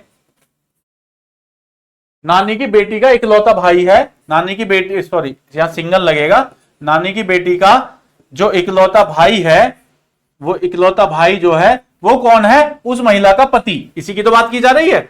इस महिला का पति है लड़के की भाई की नानी की बेटी का जो भाई है, उसका पति है किसका, उस महिला का। तो हमसे पूछ रहा है कि उस लड़के का उस महिला से क्या संबंध है। तो इस लड़के का इस महिला से क्या संबंध है इस महिला का, है ना, यहां पर ये जो है इस महिला का पति है यह व्यक्ति। तो लड़के का इस महिला से क्या संबंध है, यानी कि लड़का उस महिला का क्या लगता है। तो भाई इसके भाई की माता, इसकी भी माता हो गई, माता का भाई मामा हो गया, मामी की पत्नी कौन हो जाती है, मामी, और मामी का कौन लगा ये लड़का, फिर लगा भांजा, है ना। तो कहां ऑप्शन में है, भाई है, देवर जेठ मौसेरा भाई, option number D is the correct answer. यहीं पर हमें अपना रिलेशन जो है फाइंड आउट कर पा रहे हैं। क्वेश्चन नंबर 36 इस मैराथन क्लास का, बहुत धैर्य बनाने की जरूरत है 40 के 40 सवाल करने के लिए, है ना। तो क्वेश्चन में दो कथन दिए गए हैं, कथन तथ्य का सवाल उपलब्ध कराए गए तथ्य सवाल का जवाब देने के लिए पर्याप्त है क्या, देखते हैं। दोनों कथनों को पढ़ना है और अपना जवाब देना है। तो सवाल हमसे पूछ रहा है कि प्रिया किस दिशा की तरफ मुंह करके खड़ी है, प्रिया जो है किस दिशा की तरफ अपना फेस करके खड़ी हुई है। पहला कुछ कथन जो है वो कह रहा है कि राजा और प्रिया एक दूसरे के सामने है, ठीक है, राजा और प्रिया एक दूसरे के सामने है, प्रिया की छाया राजा के दाईं तरफ गिरती है। इस तरह के कथन में मेरी बात नोट कर लो, जब तक छाया की आपको बात करी जाए और सूर्य देव की लोकेशन आपको ना दी जाए, तो इस तरीके के क्वेश्चन में आप डिसाइड नहीं कर पाएंगे कि वो किस डायरेक्शन में खड़ी हुई है ना। चलिए पहला तो पहले से तो हम निकाल ही नहीं पाएंगे। कथन नंबर 2 की बात करते हैं कि शाम को प्रिया तट पर खड़ी थी और उसकी छाया उसके बाएं तरफ गिर रही थी। अब ये भाई नॉर्थ है, साउथ है, ईस्ट है और वेस्ट है, और शाम के तरफ सूर्यदेव होते हैं पश्चिम दिशा में, पश्चिम दिशा में अस्त होने की तरफ होते हैं शाम के तरफ। तो शाम को प्रिया तट पर खड़ी थी और उसकी छाया उसके बाएं तरफ गिर रही थी। अब बताओ प्रिया की प्रिया आप कहीं भी खड़ी हो, प्रिया अब मान लो इधर की तरफ फेस करके खड़ी है, शाम के समय छाया तो पूर्व दिशा में ही गिरेगी, छाया तो पूर्व दिशा की तरफ ही बनेगी ना, सूरज पश्चिम में है, छाया इधर की तरफ बनेगी। अब प्रिया का फेस हमें इस तरीके से करना है कि उसकी छाया, उसकी जो शैडो है, उसकी परछाई जो है उसके बाएं तरफ आ जाए। अब अगर प्रिया का फेस यदि सोचो अगर उत्तर की तरफ कर दिया जाए तो क्या प्रिया की छाया प्रिया के बाईं तरफ चलेगी, वो दाईं तरफ नहीं चली जाएगी। तो अगर प्रिया का फेस दक्षिण की तरफ करके देख लेते हैं, अगर पूर्व की तरफ करा तो भाई उसके सामने हो जाएगी। अब प्रिया का फेस अगर दक्षिण की तरफ करके देखें तो प्रिया की छाया प्रिया के बाईं तरफ गिर रही है, यानी कि प्रिया का फेस जो है दक्षिण की तरफ है। ये बात हमने कथन नंबर 2 से निकाल ली है। तो कथन नंबर 2 से हमने अपना आज सवाल का जवाब जो है निकाल लिया। ये नहीं पूछा हमसे कि प्रिया का फेस किस तरफ है, केवल ये पूछा है कि प्रिया किस तरफ मुंह करके खड़ी है। आपको पता हो जाए ठीक है, रख लो।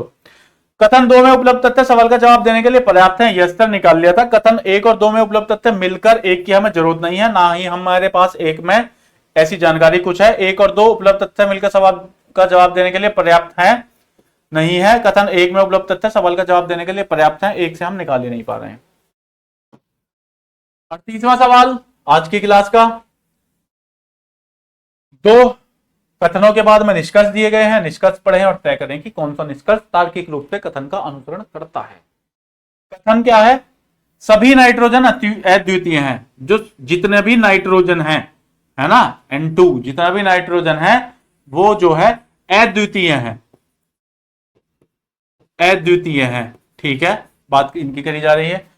सभी उर्वरक उपयोगी हैं, जितने भी उर्वरक हैं, है ना, जितने भी उर्वरक हैं वो सारे के सारे जो है उपयोगी हैं, इतनी बात हमसे करी जा रही है। अब निष्कर्ष क्या निकाला गया है कि कुछ उर्वरक उपयोगी हैं। अच्छा देखो, दूसरे कथन में हमसे बात कर रहा है कि सभी उर्वरक उपयोगी हैं, और फिर हमसे निष्कर्ष में निकलवाना चाहता है कि कुछ उर्वरक उपयोगी हैं। बताओ भाई, तो अगर पहला बताओ एग्जिस्ट करता है नहीं करता है, सभी उर्वरक उपयोगी हैं, इसका मतलब कुछ उर्वरक भी उपयोगी हैं, ये कथन एग्जिस्ट कर जाएगा। अगर यहां पर यह होता कि केवल कुछ उर्वरक उपयोगी हैं तब मामला गड़बड़ा जाता। तो पहला निष्कर्ष तो इस तरीके से यहां पर एग्जिस्ट करता है। कुछ उर्वरक नाइट्रोजन है, नाइट्रोजन और उर्वरकों के बीच में तो कोई संबंध ही नहीं बताया गया है, तो कथनों के हिसाब से निष्कर्ष नंबर 2 तो एग्जिस्ट करता ही नहीं है। केवल कथन 2 अनुसरण करता है, केवल 1 करता है, दोनों करते हैं, ना ही दोनों करते हैं।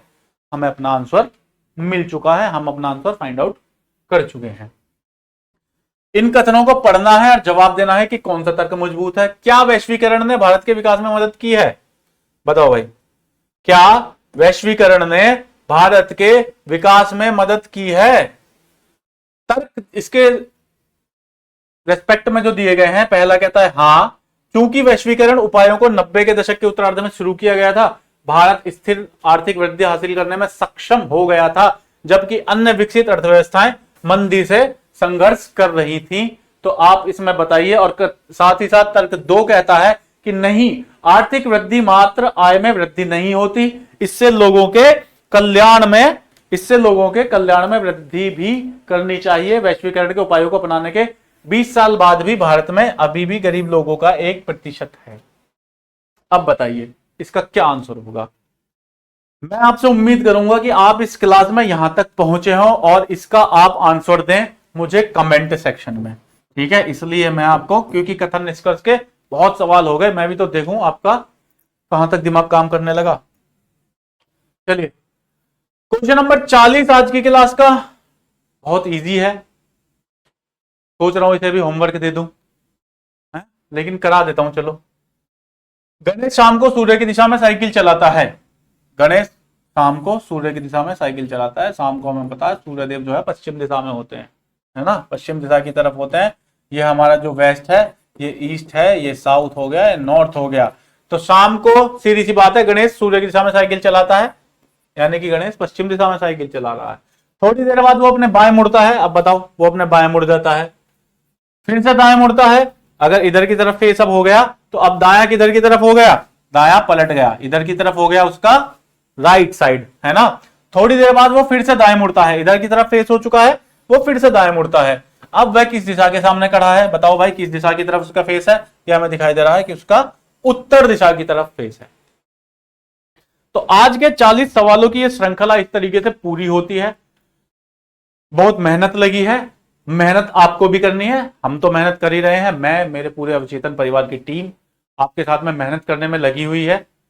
तो हम आपसे भी उम्मीद यही करेंगे कि आप भी लगातार इसी तरीके से मेहनत करते रहें। कुछ नहीं पता एग्जाम डेट कब आ जाए, हालांकि अभी तो फॉर्म फिल हो किए जा रहे हैं, लेकिन नहीं पता कितनी जल्दी आपका एग्जाम हो जाए। तो हर तरीके से तैयार रहिए, है ना। हर स्थिति का सामना करने के लिए, हर परिस्थिति का सामना करने के लिए कृपया अपने आप को तैयार रखें।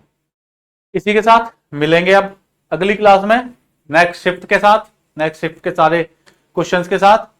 पेशेंस आपको बनाए रखना है अंत तक। अंत तक कब तक? सिलेक्शन होने तक। केवल सवाल कर लेने से ही ऐसा नहीं है कि इतने में आपके पेशेंस की परीक्षा हो गई है। ठीक है, आज के लिए इतना ही। नमस्कार।